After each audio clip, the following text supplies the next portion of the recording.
What up, it's your boy Stefan with the Master of Me podcast. Master of Me? Hey, my man. What do you mean master? How do you become master of anything? You tell me. You focus all of your energy on one thing, man. And there's dad, right, who needs a triple bypass. And then there's kids, adult kids too, our age. Right. They're all 30, 40 years old.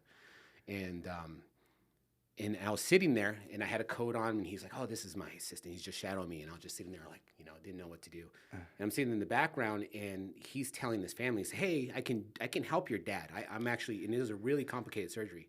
And he told him, "I can help your dad, but I'm not going to do it because your dad's too much of a risk. And if he dies on that table, then it's gonna affect my rating." And he was straight up and very honest. And he's like, "But I can give you a referral. This is just the honest truth. This is the business of healthcare." Right. And I sat there and I was like, "God, man, I don't want to be in a career where it's politics driven. You're not helping people based on need. You're helping them based on business." Right. So after that, I was like, "Man, I don't want to go into medical school. I don't want to do that. It was not my path." So going away from it was hard, man. My parents were there. I know they were super upset. Right. But I mean, they're happy now. My mom passed away 2 years ago. But I always told my mom from that time, I was like, "Hey, Mom," I said, "regardless, I know you want me to be successful. I promise you I'll make six figures." I said, "I'll have a great career in whatever I do and wherever I go, and it'll be because of you guys."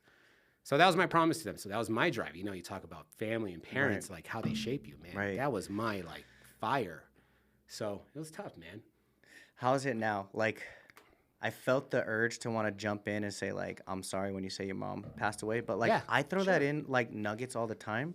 But it's because it shaped me. Yeah. And, it's still kind of fresh. I mean, I'm going on 5 years now with my dad. But I feel like it was... Yeah, man. It was big. It's traumatizing. I feel like it was traumatized because I feel like I'm still processing. So sometimes I'll throw it in there, but I'm leading to something, right? I'm not saying it for sympathy. Yeah, no. I'm saying it for the reason why It's a good conversation. And I like having these conversations because when you talk to somebody who's been through it, it's easier to have a conversation because you understand. Right.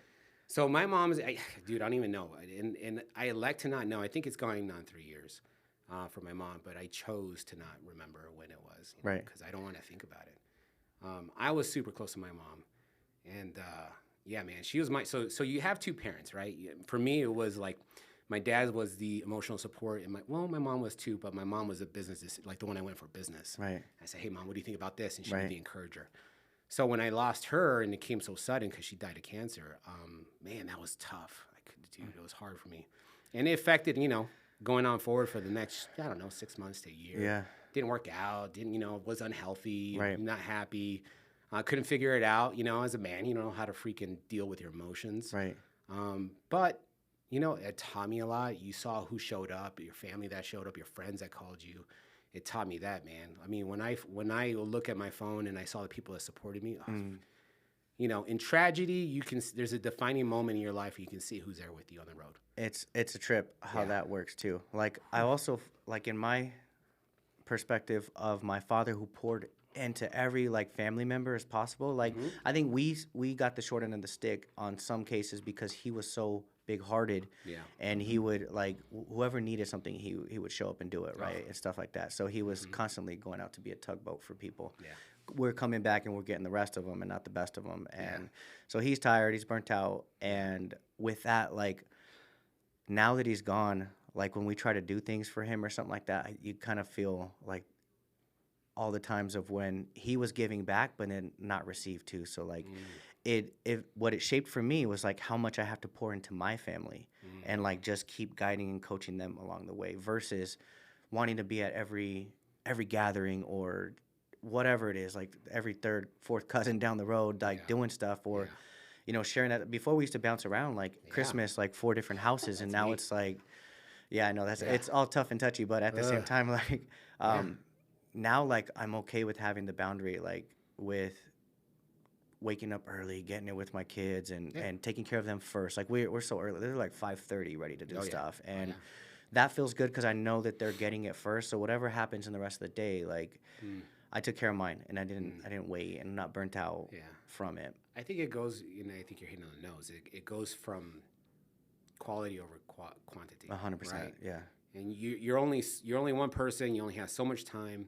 And if you're bouncing around, like, and we do that too. We try not to do it as much now with Christmas and stuff, but that's a great example. But man, we get so much more by doing less. Right. And, you know, being able to do that has changed how we spend time with people, how we appreciate it. Because sometimes you look at Christmas, let's say, and we're like, oh my gosh, we got to jump from here to here. And you're not really thinking about, oh, we get to hang out with, or, you know, this person. It's more about, okay, we got to make sure we hit everybody so nobody gets upset. You're on a calendar. You got this kind of stuff. And that's probably, you are hitting the nail on the head right now of getting people upset. Oh, yeah. Like, because that comes from somewhere, right? Like when you upset people, like they don't want to be around you, then you feel a certain way about it. It's a culture thing too, man. 100%. You know, it's oh, you didn't come visit me, you know? Right. You must Oh, you think you're too good now? I'm like, oh no, it's not that. I just don't have the time, you know? Oh my God. But I get it. I know. I had the same thing, man. Yeah. Yeah. Yeah, that's intense. But it's protecting your time. I think that's the most important, especially with your family is probably the hardest to do it with. But at the same time, what I learned, like, that if you can do it with them, you can do it with anybody. Like, some of those are like the hard conversations to have, or if you can set a boundary and stick to it without that weird feeling, like, you're gonna get it regardless. Sure. Like, you're letting somebody down, or you get this guilt, this blame, this shame, all this stuff that comes, especially in a Hispanic family. Like, you know, they pour it on you. But at the same time, if you could do it there, you could do it with other people who are either like going back to either helping or hurting your path, your vision, like whatever it is you're trying to do with your life, what's important to you, right? And I think that's it. It's like what it comes down to is what is important to you, and defining that, and then making decisions based off of like, all right, well, is this going to help the growth of my kids or my family? And if it's not, like, then I'm okay with saying no. Yeah, we only have so much time in life. 100%. You know? And you have to protect it, like you're saying. It's like, and you're right. It's creating those boundaries, which is the tough part, but man, it is so important. Like, even today, like I talked to my wife. I'm like, okay, I got this in the morning. And then she says, you know, can we have lunch after? And I'm like, yeah, of course. And I said, we just got to be quick because I got to make time to work, and then so I can come back to the family and be home by 5. Right. But time is so limited. And I try to remind myself every day. I mean, as I'm getting older, I'm realizing, okay, yes, I can't panic that and try to rush life, right? That I need to get this done now. But I need to be mindful of my time, what I'm doing with my health. Right. That's why I'm going to. And I made the sacrifice too. I wake up at 4:30 every morning, so I can make time for my health. Right. So I don't take away from my kids. Right. Later. So it's the things that you learn over time that you make a mistake, and you know, I made that mistake early with my kids. Right. And I was a workaholic, and I did, you know, all I wanted to do was work and make money. Right. When I didn't realize what I was doing it for. So it's a reminder. Yes, that's what I was getting at with the taking care of yourself and balancing it out, because you got to wake up and it's not easy waking up at 4:30. Yeah. And you go through a process, and at the same time, it's not easy working out either, because your body's not even warm yet. Like, you have to force it to get it there. And then you have all these, like, this big bag of hammers of, like, you're getting old, like, you can't do that kind of stuff. So, like, then you're fighting off all that stuff to prove different, because you have a different goal for yourself. Yeah. In your body. And you know, also when you get home from the gym or wherever it is you're working out, your kids, your people, they get a better version of you than if you woke up at 7 and you barely started your coffee, but they're already moving, and you like feel like the short end of the stick, like you're the freaking struggle bus. You know, your kids are watching, man. I mean, that's I try to give my kids lessons, and sometimes they don't hear it. Right? Like, yeah, you're just dad, right? If somebody else tells them, it's like coaching, right? Right. If somebody else coaches your kid, they listen. Right. But as soon as you tell them the same thing, they'll be like, no, dad, you know, whatever, you don't know what you're talking about.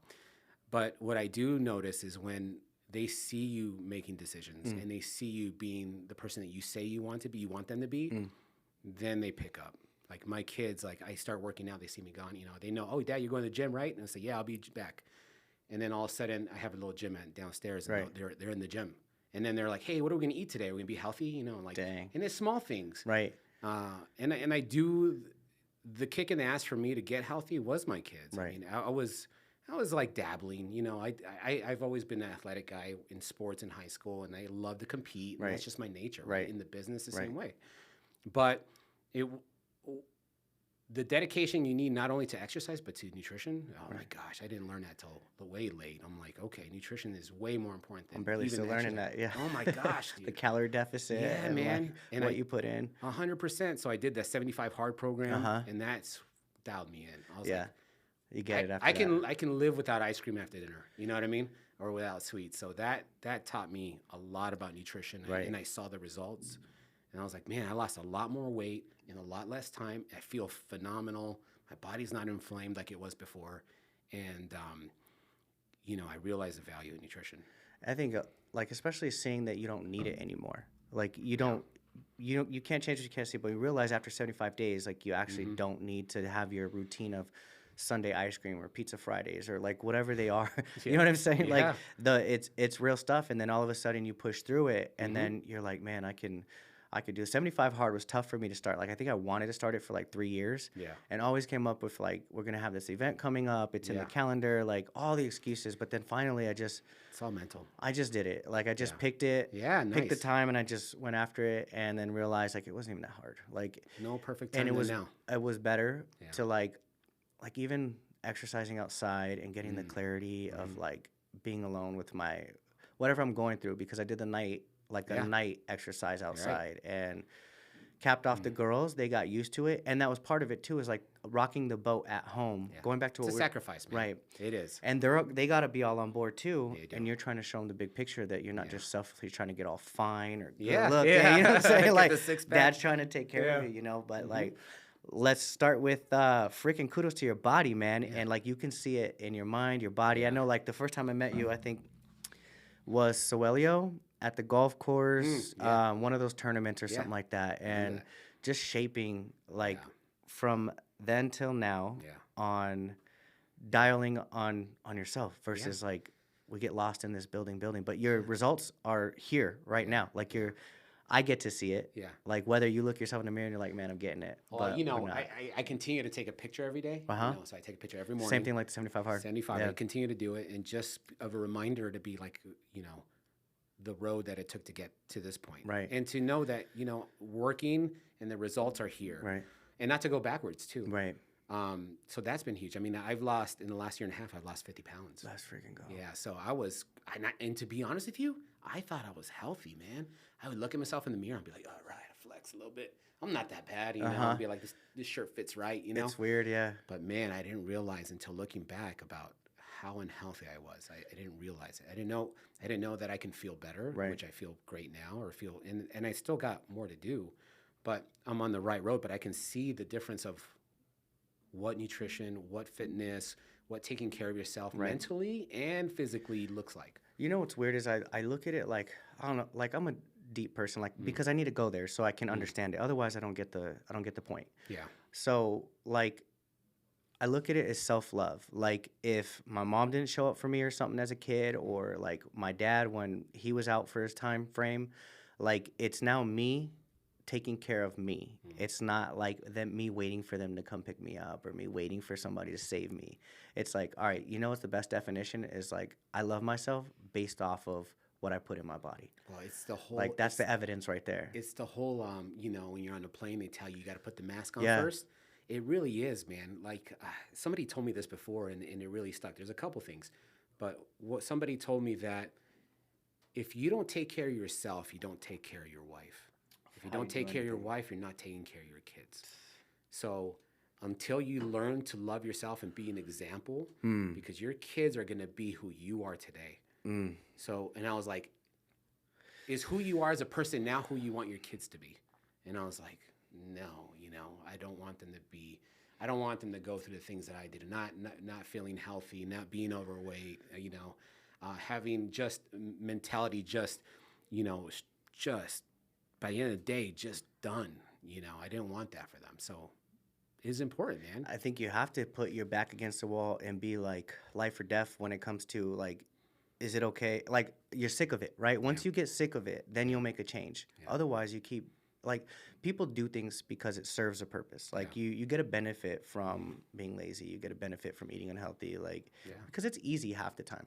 But at the same time, like there's a price you pay, and the price is heavy when I'll speak for myself with Yeah. being at home Yeah. and like I'm at the computer and my oldest daughter will be like at her desk and she'll start to pick at a snack and I'm like listening to the snack and it's just like I'm starting to build up this frustration and then I start to question myself like why she's a little girl, like why are you so mad right now? And then I realized that I'm actually mad at myself because when she's not around, I'll do the same thing. I'll hit the bag of hot Cheetos or something and it's like, man, I'm actually frustrated within myself. I do that too. Not her. Yeah. And it's a trip because now like when my wife like she'll call out when I leave a pair of like laundry somewhere or something like that. But I see her drilling on my oldest daughter who's doing the same thing with the habits. And like I'm like, dang, she's being tough on her. But then really I start to watch and it's like, man, I'm doing the same stuff. And like this kid is molding me. She doesn't just look like me. Like her personality traits are like coming out as mine. And sometimes I look in the mirror and I'm like disgusted with what my results. So then I push myself. I put again and again and again. But like part of the want to change is what drives me in that aspect of like, I don't want to do that forever. I don't want to be that person because if I haven't changed it by now, the best prediction of the future is the past. When the hell am I going to change it? If I don't stick to my diets now, I'm going to get falsely ripped in my mind. When I look in the mirror, I'm like, dang, look at my chest is starting to cut. And then I think I'm there. Like I think I'm body built and I'm ready to roll. But then really I'm lying to myself so I can go back to eating again and then feeling full or come up with some crazy excuses that like I'm losing muscle mass and I don't feel as strong. I need to like bulk up a little bit. So then I start eating heavier and it's like, man, like why are you doing the same patterns over and over? And I'm blessed to have my kids because I get to see I get to see me. And from there, like if I can't change what I can't see, like, so if I get to see it through them, then I know like, all right, I have to start going back to leading. And I have to shape something different right now. It's good that you recognize that your kids are mirroring you. 100%. They're mirroring you. So if you don't like what they're doing, then it's something you might not be doing well as well. 100%. Might be from you, man. It is. And that's I think what you were talking about is like, they're going to grow up and be just like you. And it's like, man, like, I want to be proud of me too when I, at that point. And that's why I go back to like, I'll look at a baby picture of me or something like that at 2 or 3 years old. And it's like, man, I got to make that dude proud. And so then I got to make adjustments for myself in there. And then inadvertently, like the kids are going to benefit from it. My wife's going to benefit from it. So I don't think it's like selfish or anything. I think it's important. Oh, yeah.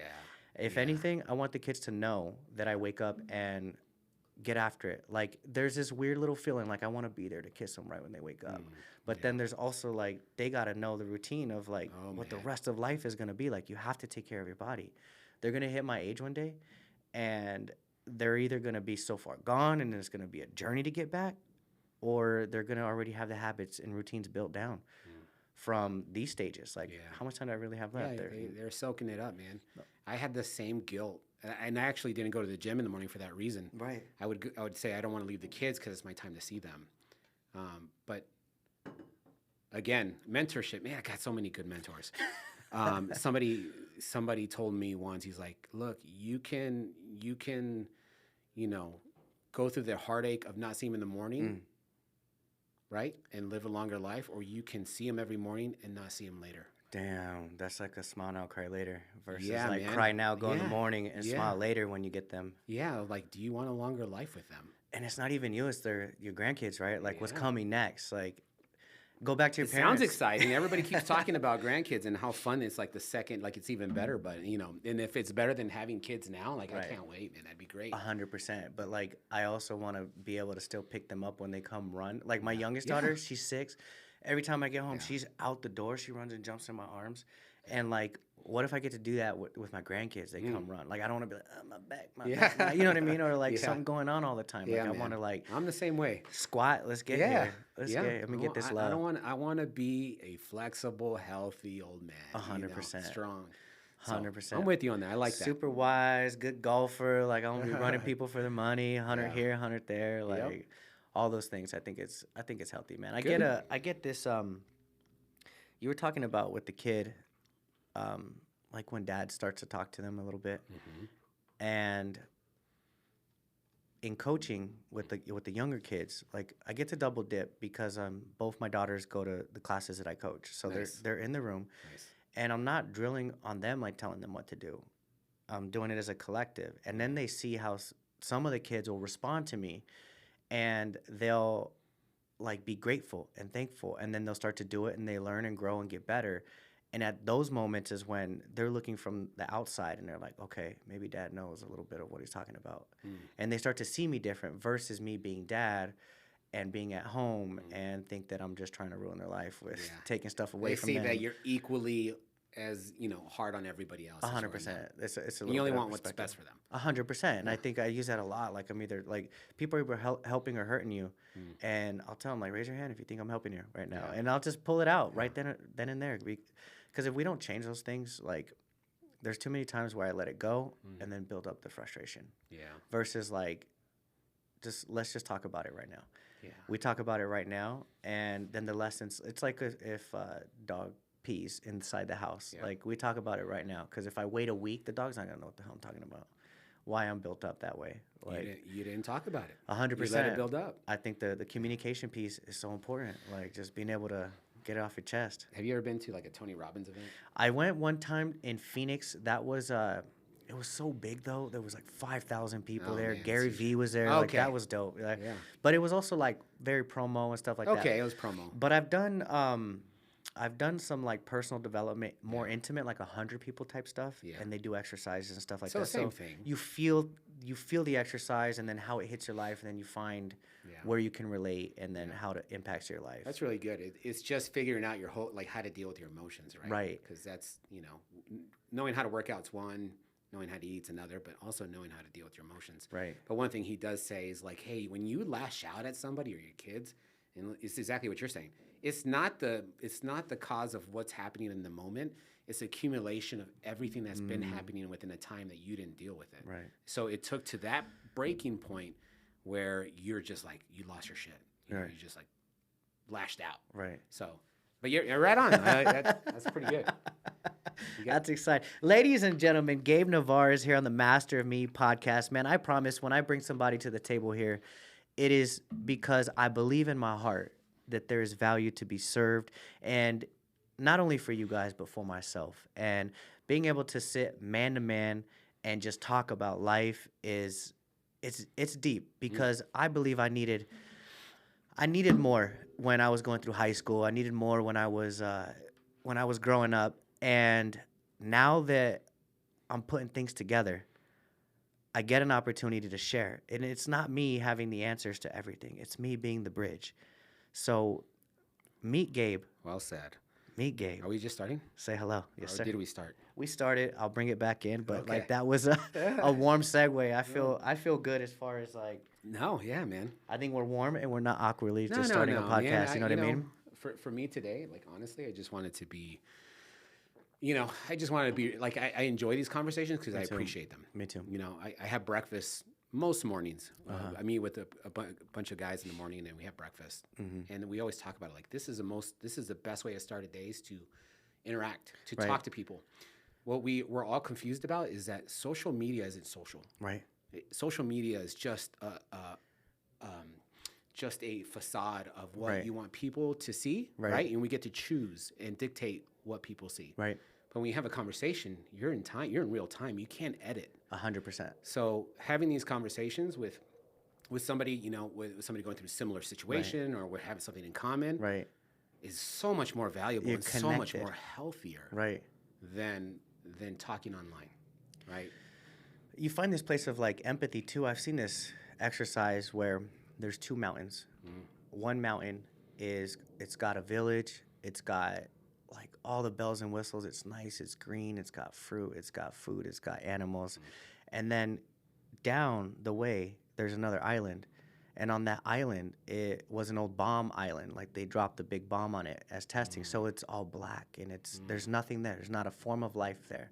But if you were to pull the plug and drain out all the water, they're both connected. So then it's like, man, I can see for that. Before I thought that was the island, but they're both here. Yeah. They're both That's important. a great analogy, man.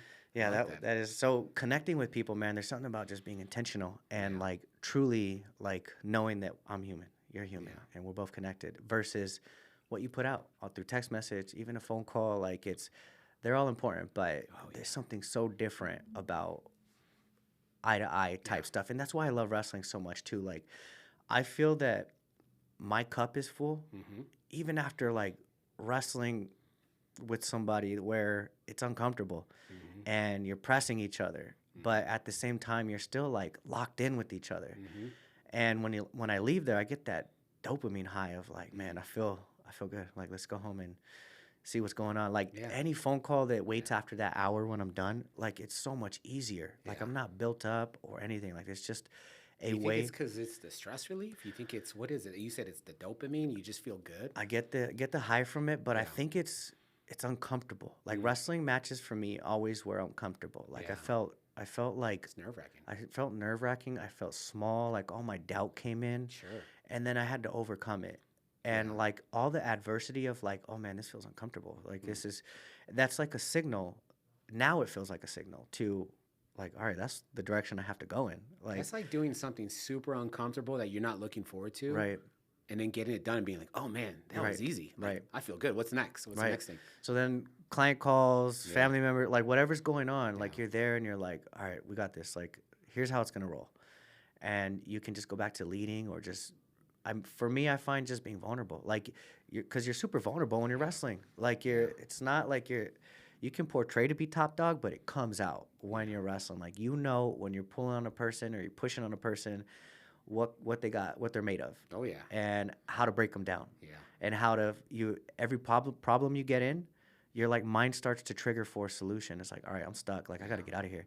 So then you're constantly finding solutions. So when shit happens, like you're in solution mode versus problem mode. You're not Yeah. like, oh, he took me down, my life's over. What's It's like next? What's next? What's next? Yeah. What's next? Yeah. Like, and do we ever get like out of a problem in life? Like I feel every day there's some puzzle to solve. Mm.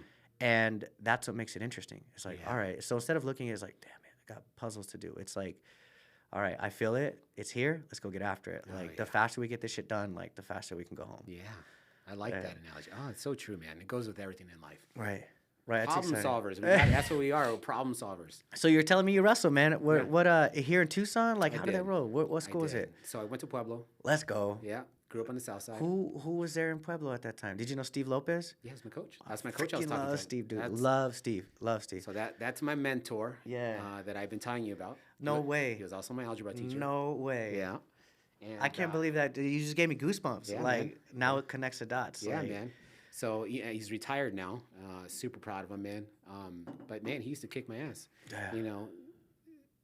He, and I don't know which way we're going, but he was a big mentor for me. And gosh, he's just one of those guys that just shaped you, made you a man, made you take responsibility. Yeah.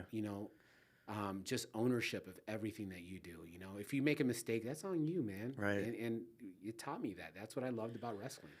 Yeah, dude. His so excited. I was wrestling I think it was David East last one time, and like he broke my nose. Ooh. Yeah, and we were wrestling at Fort Flooring Wells. Uh-huh. And so it was the match to go to first to second. So I ended Yeah. up taking third place that Nice. match. And I saw him later at like regionals Uh-huh. and threw this kid on a mat like really big. Uh-huh. And then pinned him right after. So it was one of those like WWE style mats. Like it was up and Yeah. elevated. Yeah. So like it slammed and everybody was Yeah, it like, was like, it "Whoa." felt good Yeah. and my people were watching. Yeah. And I looked back and I saw Coach Steve and I saw David and I was like, threw my chest out and Yeah, like, it "You're felt so next. good because like You next. I'm getting mine like, and it was like I never wrestled him again after that. But at the same time, like it was like it's not against that person. It was Yeah. like me versus me. Like I just bought myself back evidence that I'm bigger than that. Like Yeah. I didn't have to cower every time someone comes in No. like super deep like that. Like That's awesome, man. yeah, that was a good feeling. But like, dude, Steve still writes me. Like I love when I see him at the gym sometimes, or sometimes I pop in. But he'll still write me, dude. And he's like, "Good job, mijo." Like giving back to the that's awesome. community, and like Yeah. he's one of the people that like I know that I'm doing all right. Like I'm doing okay for Yeah. the service give, because like when you give back like that, like it's not a career necessarily. You don't get paid for it. Like No. you're pouring into like you're believing that when you be of service, like the way it comes back is different. It's not financially. Like it can be if you find the right people. Like Sure. I've closed also a lot of loans of parents and athletes, like the grown-ups in the gym. Right. But at the same time, I don't go in there headhunting for like whose loan am I going to close. Like it's more of like I got kids in front of me, they need me, and I look back at the kid that I needed that structure and guidance from, and so I'm that person in that room. So when I train agents, you know, the one thing I always say is like, you're not selling people. Right.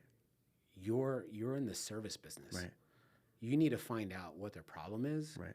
and help them. Right. And if you help them, you're going to be rewarded. Whether it's 100%. now for nothing, right? Whether it's for nothing now, Right. it'll turn into something later. Right. And if it doesn't, you did the right thing, and at least what's going to happen, you're going to have a great reputation. They're going to say, you know what? He was an awesome person. He helped me out. I mean, I literally have a client I picked up yesterday from somebody that I pretty much did a deal for nothing, Right. you know, just to help them. Right. And, you know, and sometimes it's what we have to do in the business. It's Right. just, but that's life. Like you can't go through it looking for a dollar. Right. And it's like the concept of people don't remember what you said. They remember how you made them feel. Yeah. And every time you're in connection with the person, like now, you're depositing into that person. Yeah. And so, I mean, when you talk about it coming back, like anytime you have to go to the bank of like, hey, Gabe, I'm having a hard day today.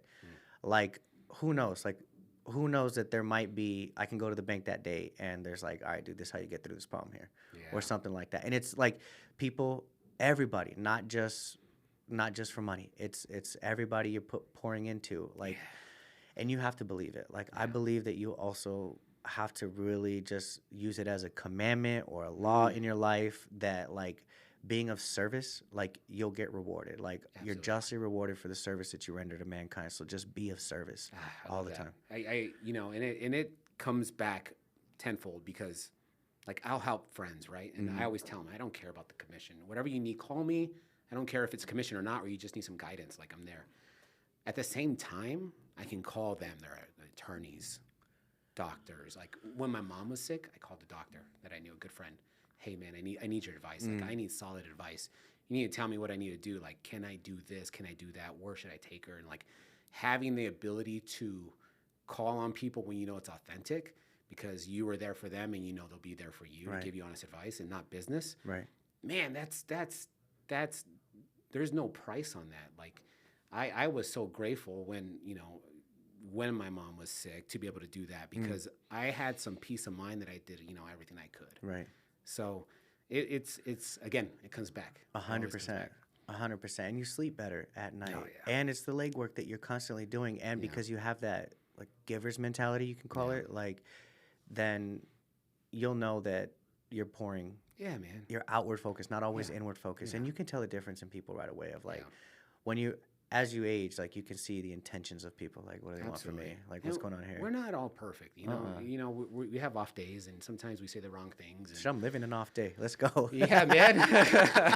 Yeah, it happens. You know, there's no such thing as a perfect day. Like, you know, I'm sure there's been people that, you know, felt I didn't give them the best, or, you know, and maybe I was off. Right. You know, it's not intentional. Right. But what we can do is move on to the next thing. 100%. And just be the best version of yourself you can be, and just move on. Right. I like to, like, picture, like, my mind works like this, but, like, it's, you know, the scales of the old scales where they put the gold in. Yeah. Like, you have all these areas that you might have fucked up. Yeah. Like, and you still continue to do it because, like, every day is different, and you make choices that, like, you try to work on and get better. But, like, I also believe that those are the reasons why you get better. So, like, you need them too, even if you're in the wrong. Like, if you can look in the mirror and see it, just like Coach Lopez says, like, you can make the adjustment, right, if you want to. So then you go back to this side that has a bunch of fuck ups, but then you go outweighing with all of your other deeds that you're doing and helping and giving. And at the end of the day, which one's going to be more full? The one where you learn lessons from, or the other one that you're pouring into and doing the best that you can, like, authentically, sincerely, like you're. So wins or lessons. It's not win or 100%. losses. It's wins or lessons. Yes. Yes. Yes, No, that's I'm with exactly you. it. I love that, man. Yeah, I'm with you on that. It's just, that's life. 100%. Life is, we're not perfect beings. We're not, you know, we're just people. You either become a better person or a better version of yourself, or you go in the opposite directions. Isn't it weird though? Like it truly feels that you're growing or you're in decay. Like you have a mindset that it feels like we see on the same page of like you have to constantly be getting better. Yeah. Or like when you have a victim mentality or like any other term you want to put it, but like you're in decay or you're not getting better or you're just coasting or getting by or even like other places of being scarce and like stuck in the same circle and not looking for growth, like truly trying to get better. There's there's a line in the sand on the people. Yeah. And you can only hope that you can pull somebody and change their perspective to look for growth in their opportunities. You know, and that's tough. You know, as a team leader, like 100%. as a, you know, we teach every week for all our agents, and all you want is for them to grow. You want them, but you also want them to be in what you define as success, Right. what you define as growth, Right. What you think they should do. The hard part is to kind of put aside what I think they should do and try to find out what makes them happy, right? Because you're right, there is a line, and I agree with you 100%. We should all be growing. I would love that for everybody, but sometimes people are just happy where they're at. Right.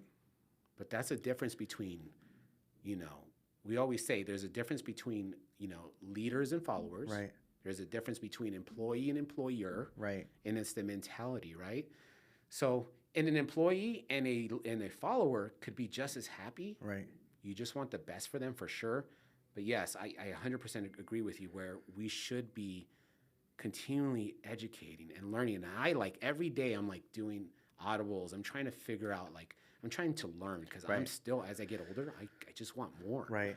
So That's I'm with you on that. That's a good passion to have too. And at the same time, there's this weird like yin to yang that we need. Like why would they even have like this good and evil concept in life? Like you kind of need both, like a caterpillar to a butterfly, like the breakdown, to get to the place that you want to go. Like you got to go through the pain, and so you're just praying that people get through the pain, find the lesson, so they can find their butterfly. I just came up with that shit in my head right now. But that's pretty good, man. I like that. Yeah. That made sense. Good analogy. You're on the fly, man. Yeah, You're it's on it crazy. today. Yeah. But yeah, man, I agree with that. You know, and and that subject is always tough to explain depending on who you're talking to. Right. But again, I think it's just as long as you want the best for everybody, as long as everybody finds some sort of passion and love and they're going towards it and they're not being stagnant and they're continuing to be healthy and mindful, and that's what's really important. I believe it. Yeah. I believe it. That's crazy. Dude, you're on here. You have the dance floor of like things you can leave behind for people. I think we've done so much in that realm. Like what would you give, whether it's an agent, dude, or just anybody who like needs that? Obviously, like I appreciate guidance, so I just pour out what I need basically, and I don't know if that's selfish or not, but at the same time, perhaps there's somebody like me out there. But if there was some version of you that you needed in your life, like what would you say right now? What would you pour back into that person on like Give them advice. The fastest like nugget to get your shit together and do this kind of concept? To a young me or today me? Well, Let's do I think both? every day. Yeah, let's do both. Got time. What's the plan? So important lesson. I would say the most important lesson I have is the most important decision you can ever make is your significant other. I can say without a doubt, like without my wife, man, I would not have the opportunity here. You need a partner. That's why they're called partnerships. Right. That's why it's called marriage. That's why there's vows, because it has to be a balance between both of you. And if you have a great partner, gosh, man, like it doubles your power. Like my superpower is doubled because of my wife. Giving the ability to that I knew, like the kids are my, the two most important things, right? My wife and my kids. My kids are getting taken care of. I can walk away and feel whole. Right. And take care of business. Everybody's safe. And everybody's good. At the same time, you can be in a relationship where, and I see it all the time, where people are miserable, they're unhappy, they're making bad decisions. And man, that doesn't make you a better person. So I would say, number one, find a great partner. Find somebody who believes like you, somebody who prays like you, somebody that loves like you. and just somebody who, that's going to be there. Like, I think that's the most important. So I would say number one, partnership. Biggest decision for sure. Number two is just people. Surround yourself with people you want to be like. Right. It's kind of like it relates to everything in life, right? If you go back to high school, you can say like the people you surround yourself, I can tell you who you're going to be by the people you surround yourself with. It happens there too. Right. The cliques. If you're an athlete and you were with the jocks, you're probably going to be an athlete through high school. If you were a studious guy, you're going to be with, I'm going to say nerds, but I say that in a compliment. Right. We're going to be with the nerds, and you're probably going to be really studious and probably go in a different direction. Right. Same thing now. Like, the people you surround yourself, if you want to be better in anything, then get yourself with high quality people that believe in the same values that you do. And I've been so lucky. Gosh, from high school, from coaches to teachers in college to mentors to even today, financially, business advice, my parents, like, I've been very lucky to know which doors open and which ones go to the next one. Like, the direction it's led me to has been amazing. That is it right there. Yeah, man. I think that's deep, dude. Yeah. Like, that is life. That is the place. Thank you for sharing that, dude. Yeah. Like, that is, cause I receive it, and like, I know we're talking to whoever's listening, but at the same time, like, you're talking to me right now, and I get to receive that from you to me at the same time as I'm making decisions in life. And what better way, just like we're talking about, of being a dad and being at home, is like to just go do it. Like, the results of my life are gonna be what my kids do, and just down and down and down. Like, how do I know I made an impact in their life? Well, let's see what my grandkids turn out to be like, and I'll know that, like, I instilled deep into my kids, they instilled deep into their kids, and that means that I did something. That's called a legacy. That's a legacy. A real legacy, yes. That's a real legacy. And, and you have to define what legacy means to you. Right. I think at the end of the day, we want our kids to be happy and being passionate about the things they do in life, and to being involved in community and to give back. That's what it's really about. Right. Their engine, or what drives them to earn dollars, is a byproduct of just being a good person. So I don't care what vehicle they take to earn dollars. I just want them to be successful in everything else. 100%. I think that's beautiful, because at the end of the day, money's just necessary where it's necessary, and we use it as a tool to get. Sometimes we use it to measure up, but it's not the real measure. 100%. You can see a ton of unhappy, wealthy people. 100%. That are miserable, and they have anything they can buy anything, but yet they are just unhappy. 100%. I don't want that. Yeah. No, I think you can tell who's full or not. I think that is a different way to look at it. Like, their pockets might be heavy, or like, are they a full human being? Like, I think health is wealth. That's one area I'm looking at. Health like, is real wealth. heavy. I like that. I like that one.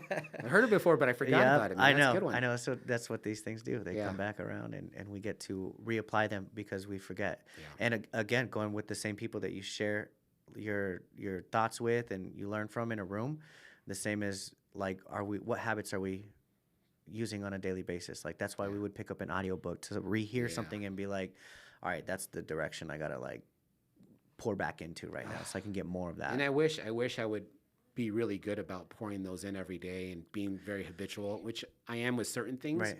But you're right, we forget. Right. And sometimes it's just not time. Sometimes you need to hear it 16 times 100%. or 100 times until it finally clicks. You're like, okay, it's time. But it's continually trying to be a better person, trying to look for the next best thing, or trying to find what is the better version of myself. So that's it, man. Yeah. That is it. Ladies and gentlemen, holy crap, holy. Gabe Nevarez in the room, man. Just nothing but wisdom flying around in a circle right now. I think that it is, it feels like a tornado, to be honest, and they say eagles fly down the center of a tornado because it's uncomfortable, right? And talking about real life and looking in the mirror and pushing yourself to do uncomfortable things for the sake of growing and getting better in life is what I hear right now the most important thing to do, and to keep striving and pushing in that direction of growth. If somebody wants to find you, whatever reason, what's the best way to contact or reach you? Instagram is easy. Love that. What is it? Flip what is it? Flip home _ realtor is my Instagram. Gabe Nevarez. You can just look that up. You can find me on. You can Google me. You can find that's my number. Right. I'm always willing to help people. So if people need anything, I'm always willing to help. So that's the easiest way to find me. I believe it. And we talked a lot about life in general, right? Because people, they're going to hear you, see you, and know you, right? Am I going to do any kind of business with you in the future? I know your heart. I know who you are. Like, I know that I'm going to be safe and trusted. Like, I can put trust into you. Yeah. Same thing's going to go for people. Don't need to sit and interview you. Like, if they can get more of you like this, what are some areas that you can help people? So my expertise obviously is real estate. Okay. I'm vertical, so that means I've been in the business since 2012. So I do all real estate. Became a broker after 3 years because I was like, man, third year I can get my broker's license. I'm going to get it. Open up my own brokerage. Did that. So I got a lot of knowledge in real estate. Do training every week. It's open to everybody. Also, every Monday at 11 o'clock, I open the room up and train real estate agents. I don't care what brokerage you're from. That's my motto in life has been collaboration trumps competition. There you go. I don't believe in anything else.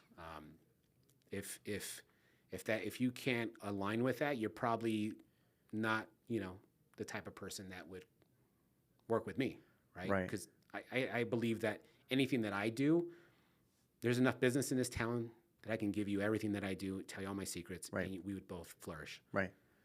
I'm also an investor, so I flip homes. I've been flipping for 6 years now.